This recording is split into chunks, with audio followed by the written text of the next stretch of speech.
faites bien de toujours prendre le rendez-vous informatif sur Sota FM.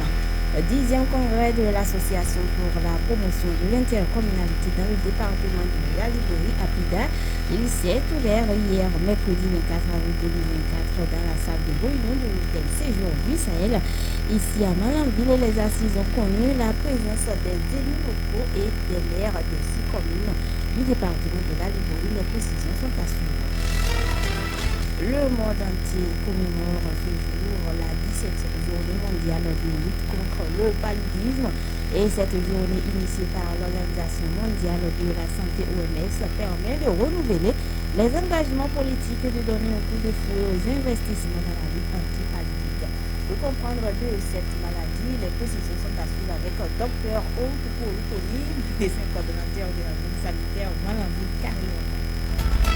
Et puis c'était la panique à Saint-Dé, un hameau de l'arrondissement de Bensekou. Cette localité de la commune de Kandi a été la cible d'une attaque de groupes d'individus armés non identifiés. On fera un retour sur les faits avec Samdi Nadamou, il est le chef de l'arrondissement de Bensekou, interrogé par le confrère de Dialogue FM de Kandi. Mesdames, Messieurs, la revue de presse nationale de l'île sera également au menu. Bonjour et bienvenue à tous. Sota Midi Magazine, le point de l'actualité de la journée sur ta radio. Sota FM, c'est maintenant et tout de suite. La 10e congrès de l'Association pour la promotion de l'intercommunalité dans le département de la Liborie APIDA, il s'est tenu hier, mercredi 24 avril 2024, dans la salle de réunion de l'hôtel Séjour du Sahel ici à Malanville. Les assises ont connu la présence des élus locaux et maires des 6 communes du département de la Liborie. Une occasion pour le maire de la commune de Malanville de souhaiter la bienvenue aux participants sur la terre de Kassi. C'est un événement majeur dans la vie de notre association APIDA et je voudrais également remercier toutes les autres associations sœurs qui ont accepté de venir honorer de leur présence la présente cérémonie de lancement ou d'ouverture du congrès, n'est-ce pas, de l'APIDA. Je voudrais dire tout simplement que c'est une heureuse occasion de présenter aujourd'hui tout ce que APIDA est en train de faire au niveau de nos différentes communes pour accompagner l'effort de chaque commune. Pourquoi que je vous souhaite donc la bienvenue, c'est que vous avez la clé de la ville de Malanville et que donc tout est autorisé, mais dans l'ordre et la discipline.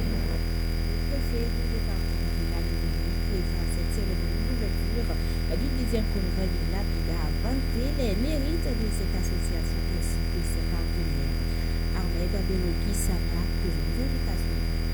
Notre 10e congrès équivaut pratiquement à 20 ans d'existence de notre organisation.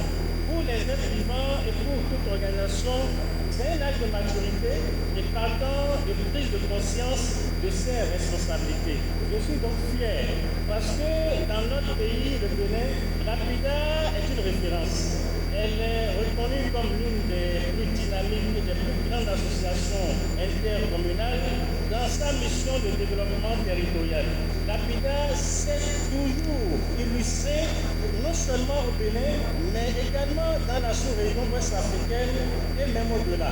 En témoigne la diversité de ses partenaires. Je cite le Conseil régional de Picardie, désormais connu sous le vocable de Hauts-de-France, le PRU, l'Union européenne, l'ambassade de France, la coopération suisse, la GIZ et tout ce que je n'ai pas cité.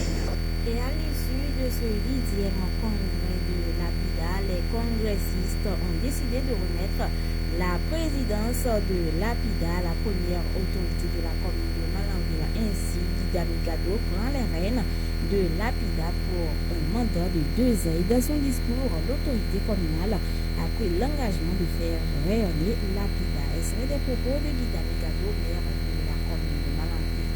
Je prends l'engagement solennel de faire en sorte que cette association rayonne davantage. Je prends également l'engagement comme défi à relever de faire en sorte qu'il y ait diversification des partenaires d'équité financière. Faire en sorte que tout ce que nous avons au niveau de l'espace de Miganda, dont je suis le président, que cela profite donc à notre association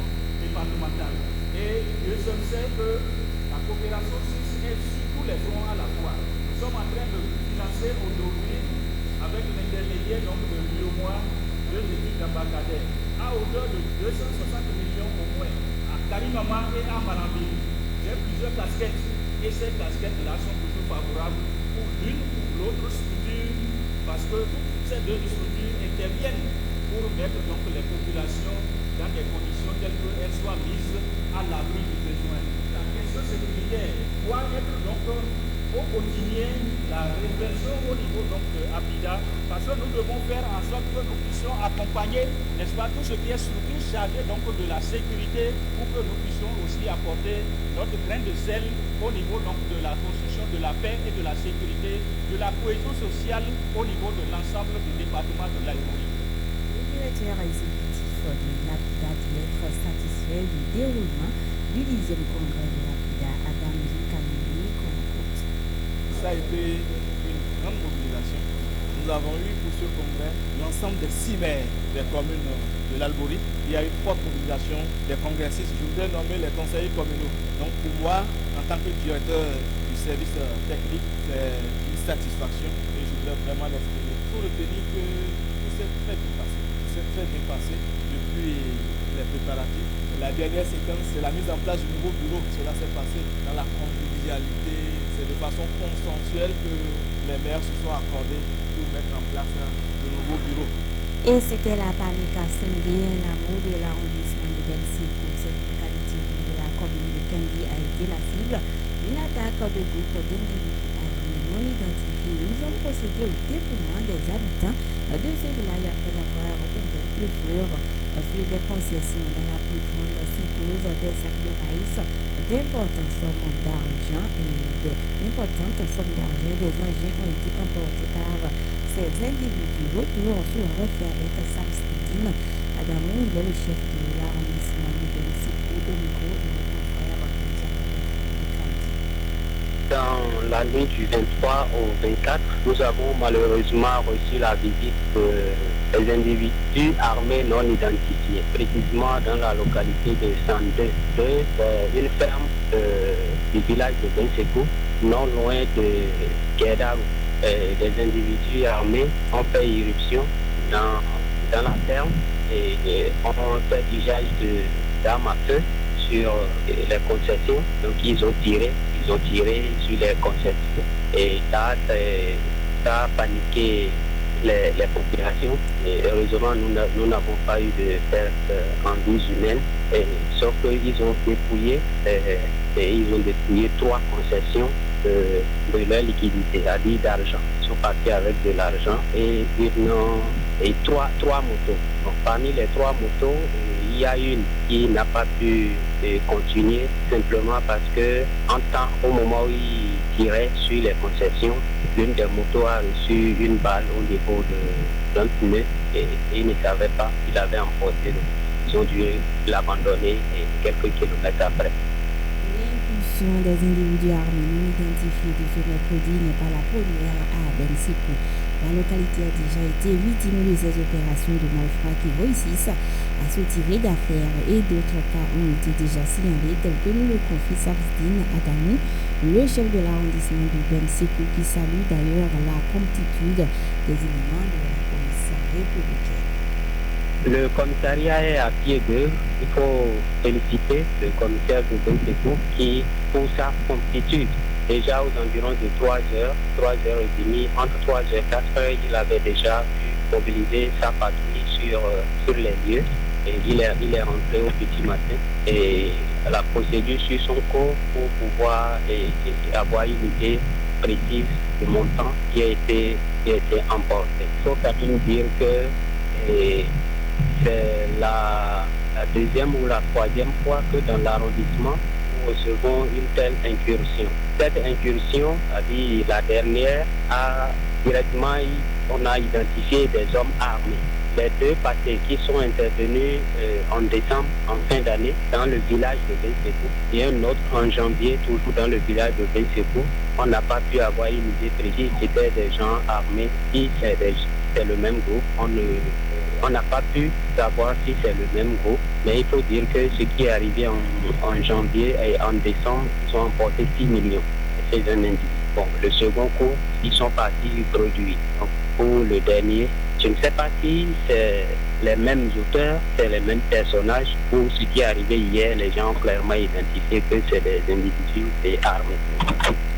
Réunis comme l'avait demandé des ministres pendant ce temps, les membres du gouvernement ont pris plusieurs décisions ce mercredi 24 avril 2024.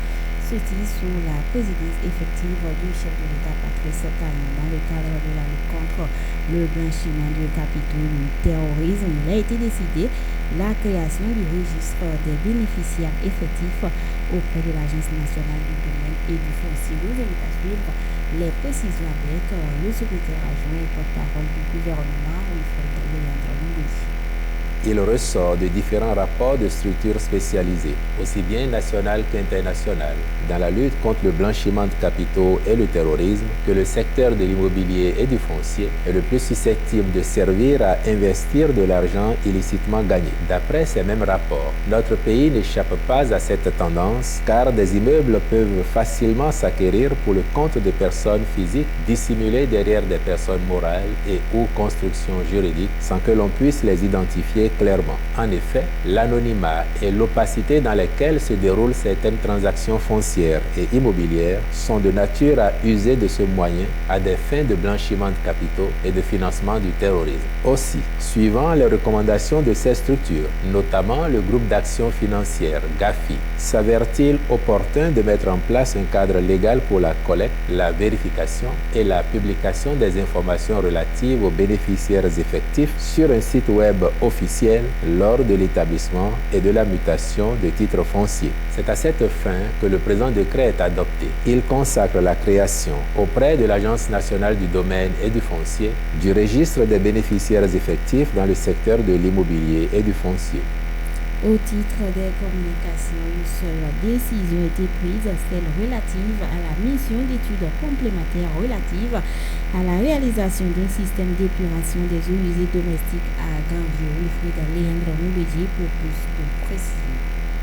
Dans le cadre de l'exécution d'une précédente mission sur le même objet, il a été demandé de procéder à l'analyse du dossier d'avant-projet détaillé réalisé par la société prestataire. Il en ressort les constats suivants. Aucune étude, budgétisation ou planification n'a été faite pour le raccordement et la collecte des eaux usées provenant des habitations, ce qui signifie que le système ne disposera pas d'affluents à traiter. Le dimensionnement de la station d'épuration des eaux usées est prévu pour 75 000 équivalents habitants pour une population potentielle de Ganvier en 2038. Or, celle-ci actuellement est d'environ 40 000 habitants. La cogénération biogaz ne présentera une valeur ajoutée qu'après un raccordement d'au moins 40 000 équivalents habitants. La gestion des boues après déshydratation n'a pas fait l'objet d'une étude. Cependant, elle peut être utilisée dans l'agriculture sous forme de compost. Au regard de ces constats, il est recommandé qu'une étude complémentaire au dossier d'avant-projet détaillé soit réalisée et prenne en compte le raccordement,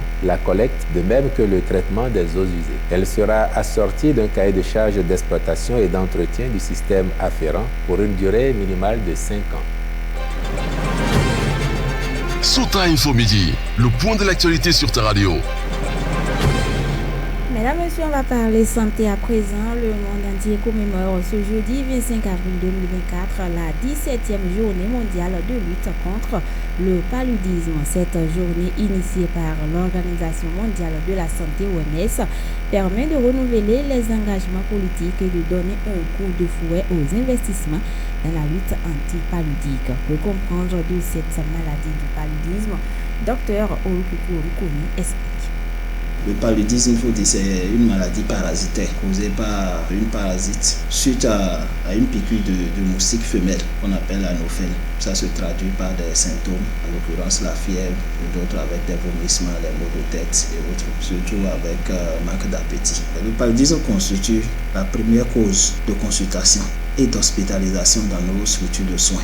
Et face à ça, une telle journée que l'OMS a mis en place, c'est important. Ça permet aux agents de santé au pays, au ministère de la Santé, de s'asseoir et de réfléchir sur les mesures qui sont mises en place. Ces dernières années, il faut dire que nous avons vu le nombre de cas augmenter bizarrement malgré les mesures qui sont mises en place. Donc, ces journées permettent aux acteurs de s'asseoir et de réfléchir sur ce qui est fait. Faire un zoom, un rétro sur ce qui a déjà été fait, qu'est-ce qui n'a pas marché, qu'est-ce qui a marché. Et quelles sont les stratégies qu'on met en place, innovantes bien sûr, qu'on est en train de mettre en place pour pouvoir lutter contre cette maladie-là en réalité.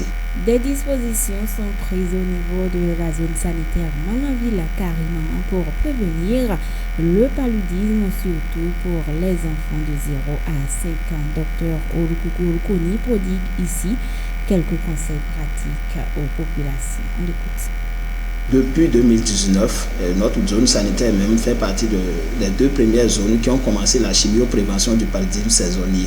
Donc, c'est-à-dire donner des médicaments aux enfants de moins de 5 ans pour prévenir le paludisme. À part ça, nous avons les moustiquaires imprégnés que le pays essaie de distribuer chaque 3 ans. Ces moustiquaires imprégnés doivent être utilisés. Et le constat est souvent amer quand nous voyons ces moustiquaires sont utilisés à d'autres fins. Après ça, c'est la propriété des alentours, le nettoyage. Chaque fois, il faut vraiment entretenir son environnement. Le paludisme, il faut dire, ces eaux usées là, stagnantes où les gîtes lavaient facilement, il y a une reproduction de ces moustiques là et tout ça qui constitue un véritable problème. Les grillages au niveau des fenêtres également et au niveau des portes et le port vraiment des habits manches longues et vraiment qui protège, qui couvre les enfants. Parce qu'il n'est pas rare de voir que le soir déjà à 19h, les enfants sont devant la télé jusqu'à 22h. C'est ensuite on les prend, on va les coucher au niveau des moustiquaires en pensant que non, là ils sont protégés. Non, ils ont été bouffés déjà par les moustiques et après on les reçoit en consultation et tout ça. Et selon notre source, le vaccin antipaludique homologué par l'OMS est aussi une solution pour lutter efficacement contre le paludisme dans notre pays, qu'il a d'ailleurs adopté depuis janvier 2024. Je vous invite à suivre le médecin coordonnateur de la zone sanitaire Mananville carrément, Dr Olukuni.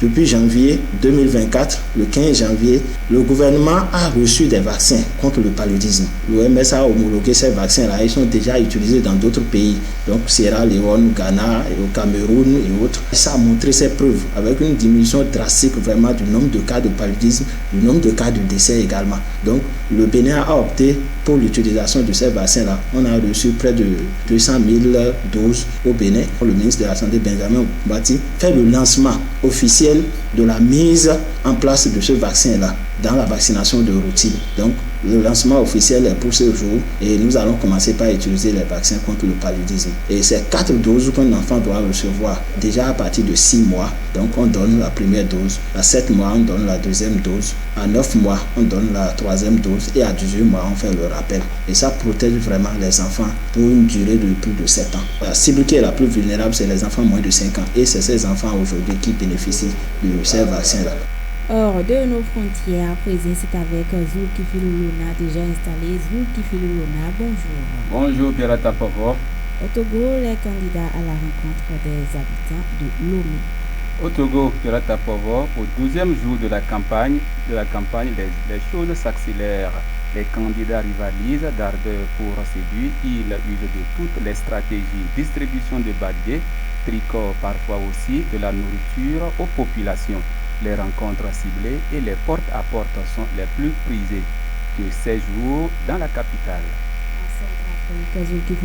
La désinformation sur les réseaux sociaux inquiète la société civile. Effectivement, Pirata Povo, les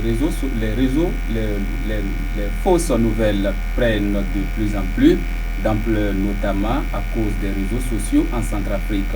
Pour y faire face, les blogueurs, les organes de presse et certains acteurs de la société civile multiplient ces derniers mois des séances de formation et de sensibilisation.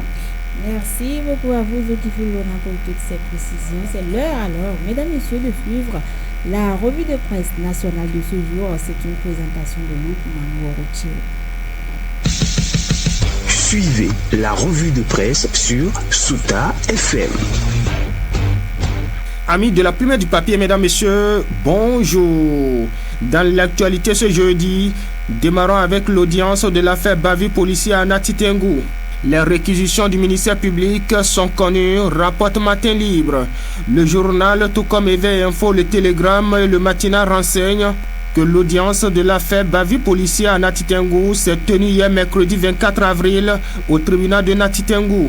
Au terme des débats, rapporte les publications, le ministère public a requis 8 mois de prison ferme et une amende de 200 000 francs CFA contre chacun des 3 policiers mis en cause, 6 mois de prison ferme contre la victime, 6 mois d'emprisonnement assorti de sursis et une amende de 150 000 francs CFA contre celui qui a filmé la scène de la bavure.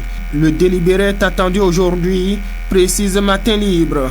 Mais il est également important de rappeler que le 4e policier soupçonné d'être l'auteur des coups de pied lors de l'incident est un officier de police judiciaire, indique le Matinal qui fait savoir que son cas a été renvoyé au 8 mai prochain, ajoutant une dimension supplémentaire à cette affaire déjà complexe.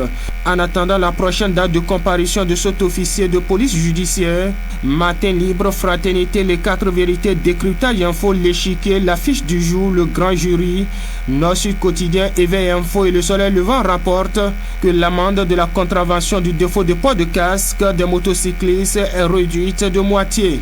De 10 000 francs CFA, l'amende est ramenée à 5 000 francs CFA, font savoir les quotidiens.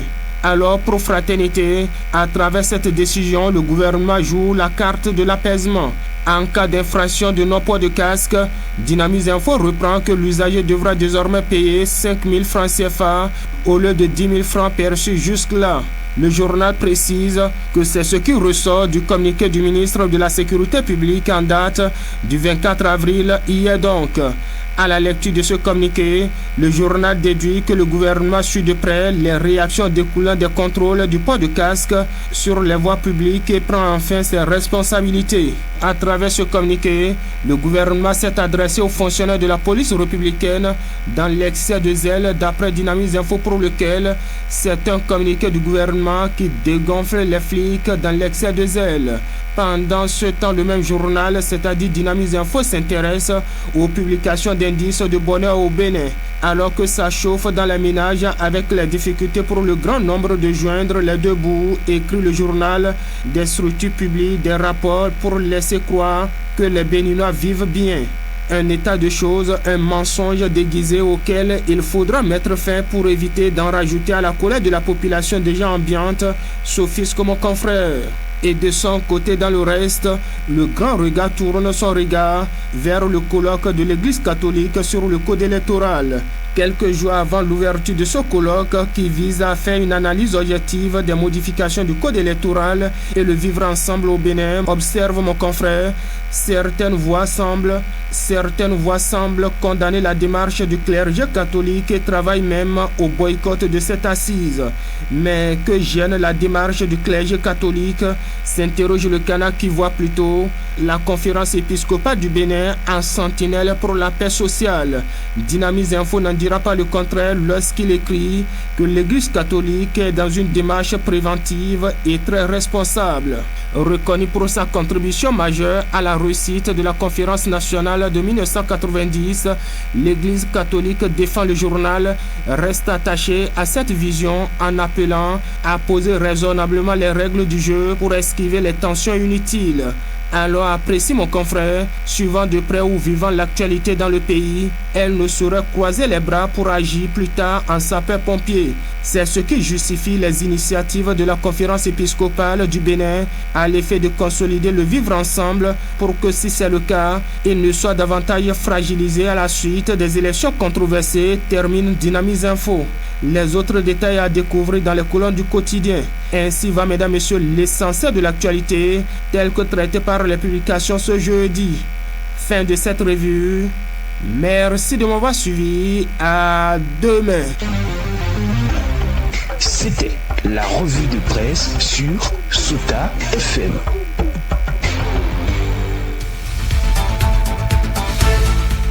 Ce sera également tout pour cette édition. Merci de nous avoir suivis. À l'édition, on retrouve Youssa Karim aux manipulations techniques. Il s'appelle Aboubakar Toko. Devant ce micro, Pierre est à vous. C'est mon nom. Bon après-midi à chacun et à tous. C'était Sota Midi Magazine, le rendez-vous informatif de la mi-journée sur Sota FM, la radio de l'espoir. Merci pour votre fidélité. Dans la Liborie, la différence a